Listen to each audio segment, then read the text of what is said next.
depending on which time of the day you are watching this. Welcome to episode 256 of the CRICKETher Weekly. Sid, it's been a week in which the third edition of the WPL has started, and my goodness, we've had a couple of absolutely rambunctious, that's not a word, is it? Exciting games to start off.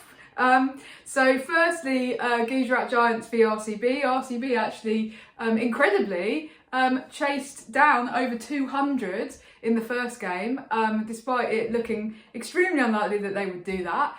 So we thought that was quite exciting, but, you know, hold my beer, because then we had Delhi Capitals v Mumbai Indians, which is kind of the rivalry in WPL, isn't it? And Delhi Capitals actually won off the final ball.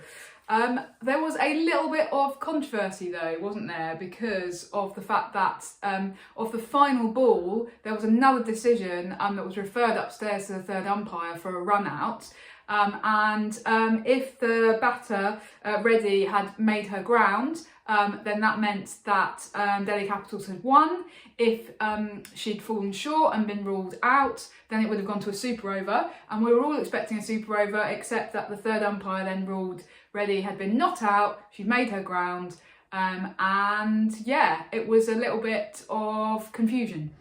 Yeah, so basically I made a load of controversy because it's like the third umpire didn't know the playing conditions. Yeah. The bottom line is that you'll remember all this from when you watch the World Cup on TV. You see the third umpire, or you hear the third umpire, and they say, the bails have lit up and the bat hasn't been grounded, therefore the player is out, or the bails have lit up and the bat has been grounded already, so they're not out.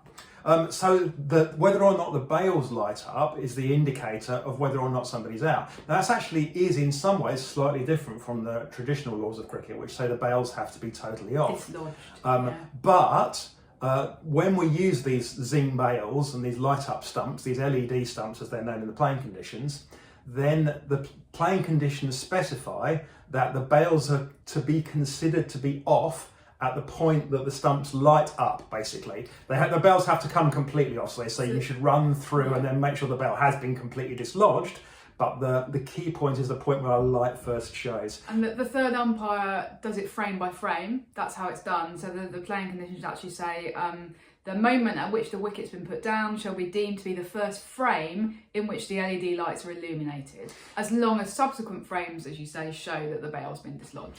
Yeah, so but the rule the third umpire was playing to was attempting to look at exactly when the bail had lifted off the stumps on both sides, and that was basically giving a load more leeway in terms of like the amount of time the batter had to make their ground.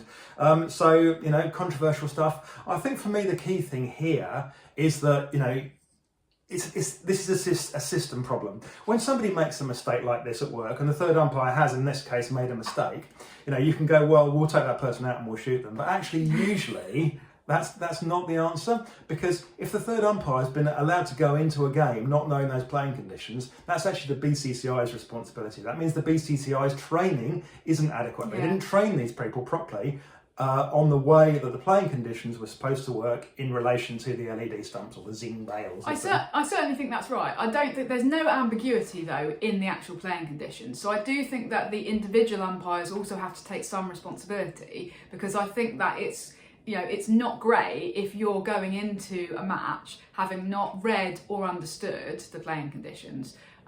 But you're right that there is also a systemic issue here, potentially in terms of throwing people in at the deep end, because there's so many eyeballs on this competition within India and globally that actually to have somebody do that and not fully understand the playing conditions, yes, it's on them, but it is also on the training that they've had. So I'm sure that that's going to be a big talking point, and hopefully will be clarified. Well, I think ultimately it's not going to happen again, right? Because there will already have been a memo that will have gone out to all the umpires going, "Hey guys, this is how you interpret." just see below for the way that the zing bails work. Have there been any kind of standout sort of moments or performances that you've seen so far, Sid? Because I have to say that what has struck me watching the first couple of games is actually the way in which this competition seems to kind of elevate the performance of some players. And I was particularly struck, for example, watching Alice Capsey do a stupendous stop on the boundary in yesterday's game that she wouldn't have got anywhere near during the Ashes. Raf actually said, she was like, why are you doing that in the Ashes? Yeah. You know, and Nat Sciver-Brunt played this absolutely gorgeous drive down the ground. And that's the best shot that I've seen her play in 2025, right? And you're kind of just going, is it? You know, is it the financial incentive? And I guess will have already banked this year's money. You know, it's not performance-based pay, but in a sense it is, because if you want a contract for 26 and 27 and beyond, then you need to be earning your buck, especially if you're somebody like Nat Sciver-Brunt, who is earning a significant amount of money. Yeah, I'm sure it does concentrate the mind, you know, being on that stage, you know, and that pressure for some people, the kind of pressure of, you know, a big stadium full of people and literally, you know, an audience of millions and millions of people watching you. For some people, that pressure will be too much. For others, that pressure will elevate their game. And, you know, the pressure of knowing that, as you say, that you need to perform. And I think in some ways it's not necessarily the money, but the pressure of knowing that you need to perform. Because, you know, Indian cricket is ruthless, right? If you don't perform, they will dump you. You know, and they have already dumped people that, you know, that have played for 1 season, 2 seasons and weren't considered good enough. And it was like, bye. You know, that definitely elevates the game, and we're seeing some fantastic performances as a result of it. I mean, look at Sarah Bryce yesterday. You know, came in and produced 21 off 10 balls. I think it was 22 off 10. Absolutely critical innings. You know, that got the Delhi Capitals to the point where they were, you know, able to go forward and win that game at the last gasp. So yeah, we still the other key performance in the other game was Risha Ghosh. Yeah. You know, again, wasn't the top scorer, I don't think. I think Elise Perry did. Elise Perry actually scored more runs. Might be wrong about that. But the point was that she came in, you know, and it's the point Risha Ghosh came in, it was still like you were going, you know, at best it's 50-50 here, but they're probably not going to do this. But she just, you know, suddenly she was finding the middle of a bat in a way that she just hasn't done it in games for India necessarily. Yeah, exactly. You know, that's kind of what I mean. It's and you know, there is that battle within a battle of supremacy for international v franchise cricket, and it just seems like some of these players are turning up for WPL in a way they haven't recently turned up for international cricket. Well, we've already seen 2 matches of like the highest quality in terms of the, you know, the excitement and the thrills. Absolutely. You know, and compare that to the World. How many matches of that quality in terms of excitement and thrills did we see at the World Cup? Yeah. Not as many. So, you know, maybe there's some worrying signs for international cricket there. But, you know, for the moment, let's roll on and embrace enjoy it and be happy it's that we so can much watch fun. it. It is. It's great to watch. Sid, talking of the Ashes, as we sort of were, and as we have for numerous episodes recently, there has been a little bit more fallout this week. Actually, one aspect has been that because Charlotte Edwards is obviously coaching in WPL, she's been kind of out there on the media circuit a little bit, and obviously all of your English. So obviously everybody's been asking her about WPL, right? No. Well, I mean, they sort of have, but also there's obviously the big elephant in the room question about this kind of post-tour review and about her potentially being the next England head coach. Now we'll come to that particular question in a minute, but we did actually have a question about the framing of the post-Ashes review that the ECB are conducting, which we talked about quite a lot last week. Richard Clark says, who do you think should sit on an independent review panel? Which is a really interesting question, right? Because the ECB have talked about bringing in some independence. But, you know, we actually had to think a little bit about this because it's difficult, because what you want is somebody who knows English cricket really well, women's cricket really well, right? And knows the system and knows its kind of pitfalls as well as its advantages. But you also want somebody who has no vested interest. So, you know, Claire Connor has a vested interest. Jonathan Finch has a vested interest. They know the players, they know the system, but they are being paid by the ECB. Yeah, even and they are in charge. Someone like Laura McLeod we thought about. But again, you know, as the director of cricket at Warwickshire, she has got a vested interest in the system, and you know, she's probably, you know, while you know she's the kind of person that you want because she's kind of an insider, you actually want people that are more outside, but you don't want people that are so outside they don't know anything about it. So you don't want to bring in somebody from football and go, well, what do you think, Miss Footballer? Yeah. So we had a bit of a think, and we've come up with, well, I've come up with one name and you've come up with a couple. So my name is somebody who knows English women's cricket really well, but doesn't have a direct interest in the current England setup, and that is actually Claire Taylor, who was at a conference I was at this week and spoke. Was that a conference you were at? A conference you organised? Well, I helped to organise it, yeah. So the Cricket Research Network second annual conference, which was actually in the ECB's Performance Centre at Loughborough. Fortunately, I didn't bump into any of the England players, so that was good. And I didn't wear my Bondo Takuji t-shirt either. Yeah, that's by the by. But anyway, so Claire Taylor was a panellist on a Q&A roundtable that I was chairing. The other panellist was Beth Barrett-Wild, who was also brilliant. But she's just so eloquent and thoughtful and intelligent in the way that she speaks about English cricket. She's got an involvement in London Spirit. She's obviously involved in MCC, but she's not kind of directly feeding into the England women's setup at the moment. And she's not earning her living from England cricket either. No, which that's really important. She's earning her living independently, so she's not in a position where it directly affects her income. Yeah, she's just somebody whose ethos, of course, she played entirely in the amateur era, but her ethos was completely professional, and that's what we need right now, I think. So she would be my name. Sid, you've thought a little bit wider, kind of more globally, haven't you? Well, I thought of a couple of people that in an ideal world you'd like to see on this. One is Mel Jones.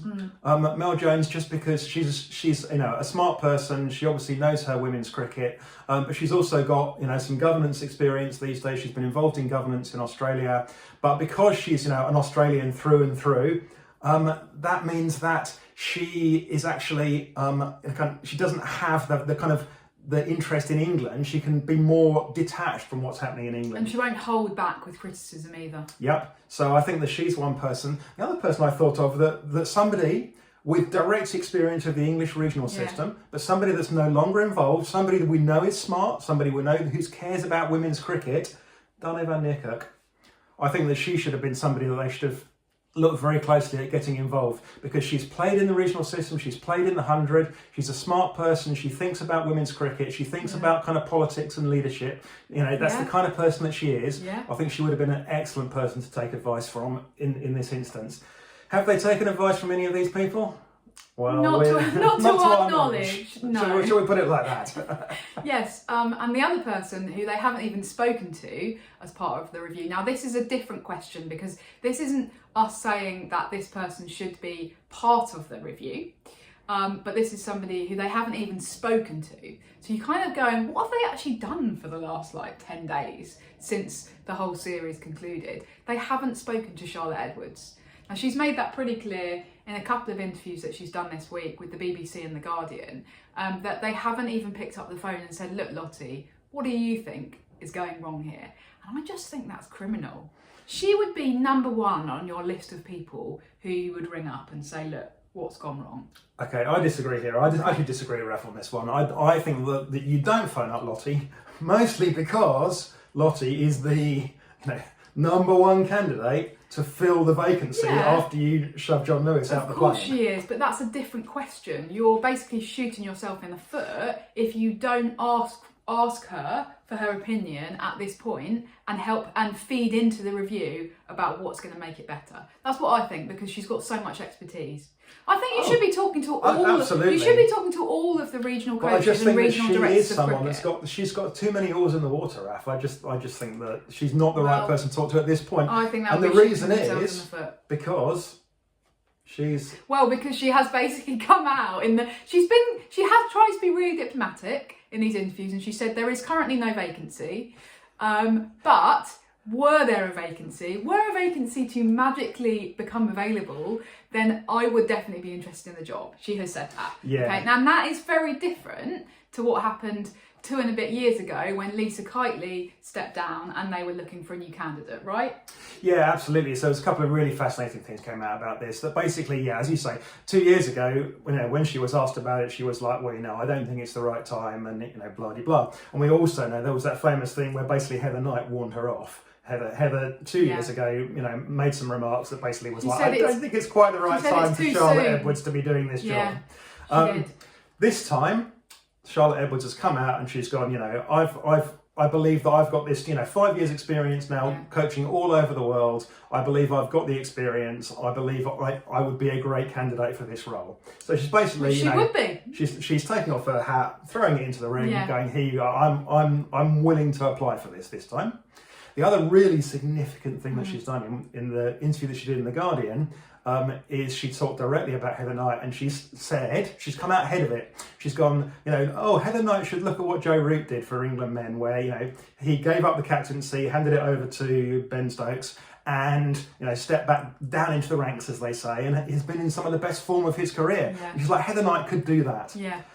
So she's basically got ahead of the story there. She said, you know, I would demote Heather Knight as captain. I wouldn't have her as captain. She's welcome to stay and be a pure batter if she wants. But she's presenting it as, look, Heather, this is a dignified way to end your captaincy, for you to say, okay, I choose to step back and then I'll play for a couple of years. Just and you can be in the best form of your career, just like Joe Root did. Focus on batting. But the Joe Root thing's really important, because he's going, look, here's an example of how you can do this in a dignified way. Yeah, exactly. Do you think that Heather Knight's the kind of person that will do that, Raf? Well, we've talked about this before, actually, and it's kind of been one of the problems, because we both had previously concluded that we didn't think that she was the kind of person who would do that.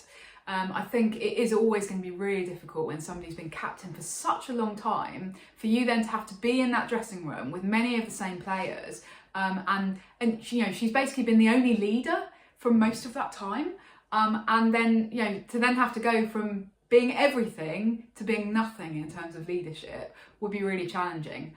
I wonder if, kind of practically speaking, she's obviously just been given this 2-year contract by the ECB, and has felt that she will be carrying on for a couple of years. And we know the captain's salary is a bit more than your average England contract, but your average England contract is also a lot more than your average domestic contract. So if she's kind of come up with like a 5 or 10 year financial plan based on, well, I'm going to keep playing international cricket until 2027 or 2028, then that's possibly something that could make her think twice about just dropping international cricket and going, well, if I'm not going to be captain, then I'm not going to play for England at all, because there would be a substantial kind of financial penalty to that decision. So I wonder if that might kind of pragmatically make part of the decision for her. Yeah, I still can't say it, to be honest. I'm not going to agree with you on that one either. We're disagreeing a few times today, but I just think that you know, she's too proud, she's too smart, and she knows that she's that proud, and she knows that she is not the kind of person that's going to be able to sit there and bite her tongue for 2 years while she thinks she should still be leading this team, because there's absolutely no doubt that she will think that's the kind of person she is, and you know, you got to admire that in somebody. She thinks she is the right person to continue leading this team, because she thinks she is the best leader and the best player, and she'll find it too hard to bite her tongue. She probably is the best leader right now in the current team. In the current team. Don't say it. There's people on the edges of their seat waiting to say the word bingo. Okay, are you going to say it, Sid? No. Okay. Oh, you've teased everyone now. So yeah, I mean, we basically have kind of concluded that it seems very unlikely that John Lewis can survive this review. B, that Charlotte Edwards is going to apply for this job. And C, therefore, that she will get it.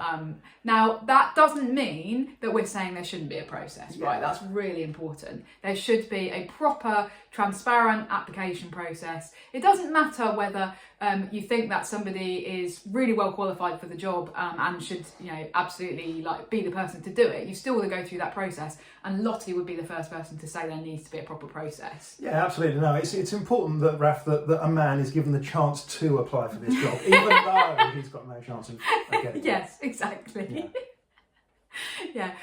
So just wanted to make that clear about the process. Maybe I should apply, Raf. I can be the token man. The token man that isn't going to get the job.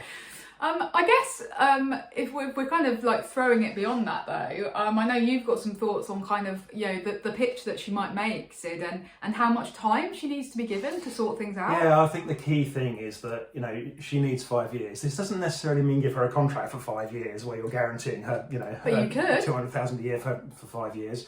Well, I think that's a bit of a stretch, but I think that, you know, you need to see it in terms of a 5-year plan, and that needs to be made reasonably clear and reasonably public, because what we don't want is for her to not win the 2026 World Cup at home, and then for everyone to go, "I'll fire Lottie." You know, we need to accept that we're probably not going to win that 2026 World Cup, and that, you know, it's a bit of a longer term plan here. So that's the first thing.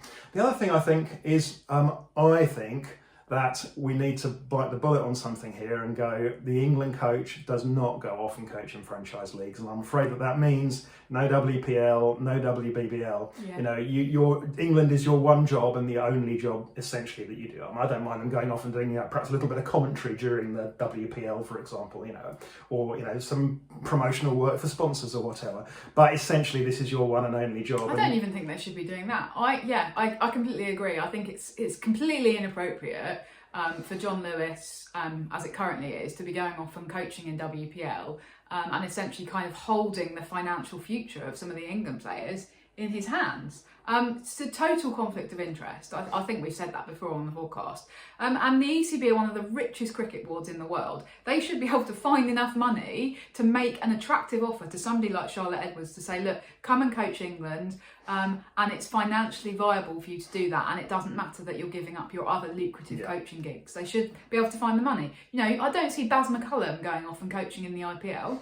So yeah, they can do we it don't for know the the men. details of his contract, but you've got to assume that his contract says he can't, otherwise he would be doing it. Yeah. So anyway, so, you know, keep ECB, probably not watching. If you are, keep going with the review, but can you like hurry it up a bit and actually talk to the right people, please? Thanks very much. Right, Sid. Briefly, wanted to touch on the 100 sales. We talked at length about this last week, but actually, interestingly, this week we've got a new PCA chair. Oliver Hannon-Dalby, hope I've said that correctly. Don't really know anything about him, but he's the new PCA chair, and he's done his first media interview, Sid. Yeah, so, you know, the PCA chair gets elected for, I think it's a 5-year term, I think. Okay. He, you know, it's a job that you take on for a reasonably long time that you can't keep forever. So we've got a new one, and, you know, he's a kind of county cricket stalwart. He's been playing men's county cricket for a long time. I mean, that's what you need to be basically to get this job, because you get elected, don't you? Yeah. And the big thing that he's come out and said is that the ECB needs to push more towards salary equalisation in the 100, which is kind of an interesting thing to come out and say. You know, there's a positive side for that for the women's game, but, you know, he's saying you have thoughts, right? He's saying specifically that the 100 windfall should be used to make up that salary gap. You know, he says all we can do is ask and all we can do is try. I think that my frustrations with the PCA are well documented, so I will keep this brief.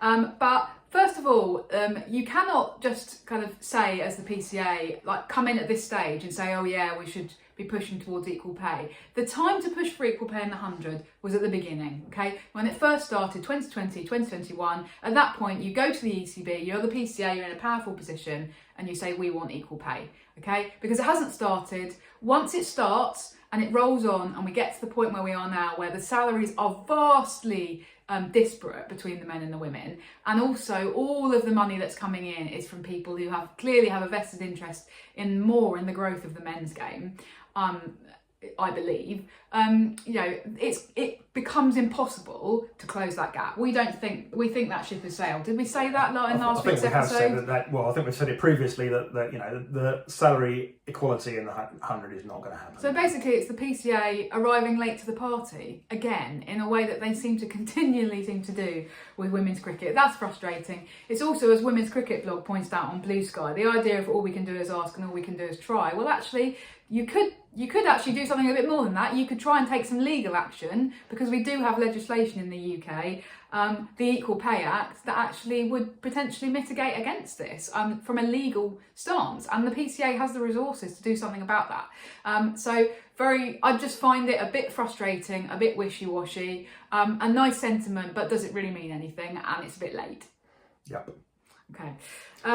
Yeah, we just wanted to tackle that one briefly. Sid, I know we've got on, and finally that you also wanted to tackle briefly, because we did actually have a question come in this week from James on Blue Sky on a completely different subject, which was about Aimee Maguire's, she's now been suspended by the ICC from bowling.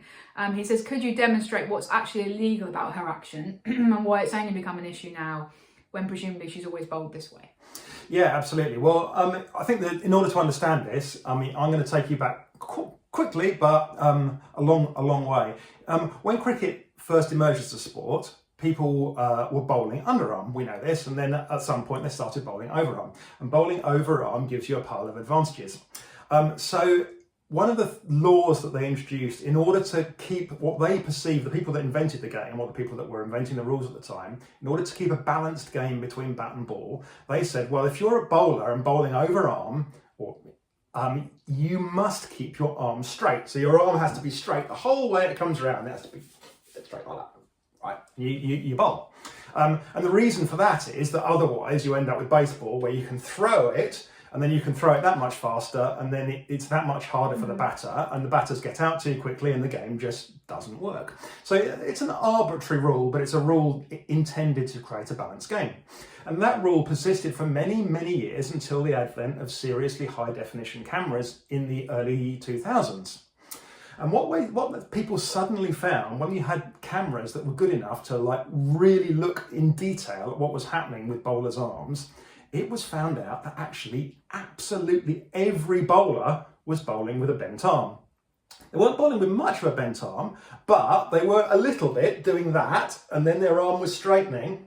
Now, much less, but still there was a straightening. So the people that ran cricket were like, well, we've got a problem here, because the rules say that you have to have an entirely straight arm all the way over. Nobody's doing that. So what do we do? And what they did was they introduced a variation on the rule that said, okay, well, you can straighten your arm a little bit, but not too much.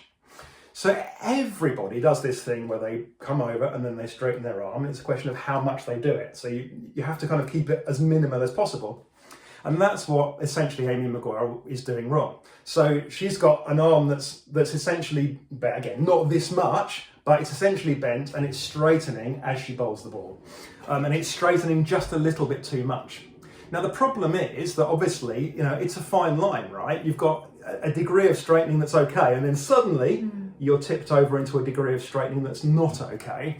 And she's tipped over that line. And it is, it's not an easy thing for coaches because, as we said, everybody does straighten their arm. It's just a question of how much. And if you're Aimee Maguire's coach, you were probably sitting there for years and years going, well, yeah, of course she's straightening her arm a bit, but hopefully it's not too much, fingers crossed.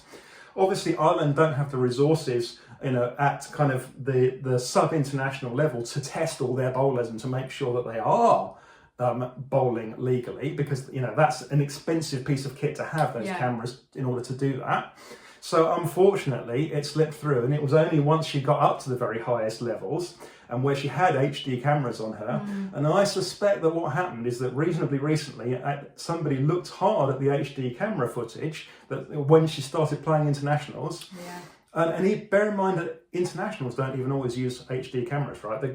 A lot of the games that were played between England and Ireland, that we went to in Ireland this year, were played with broadcast with standard definition cameras. So they didn't have cameras that were good enough to determine whether or not her arm was really straightening. Anyway, the bottom line is that her arm is straightening a bit too much, and that's what they need to sort out. So I hope that explains a little bit about exactly what's gone wrong and why that's gone wrong. That's great, Sid. You've taken us through 200 years of cricket history in just 2.5 minutes. 2.5 minutes. All right, thank you everybody for tuning in. Lots of bits and pieces this week, but we hope you've enjoyed this episode, and we will see you next week. Bye. Bye.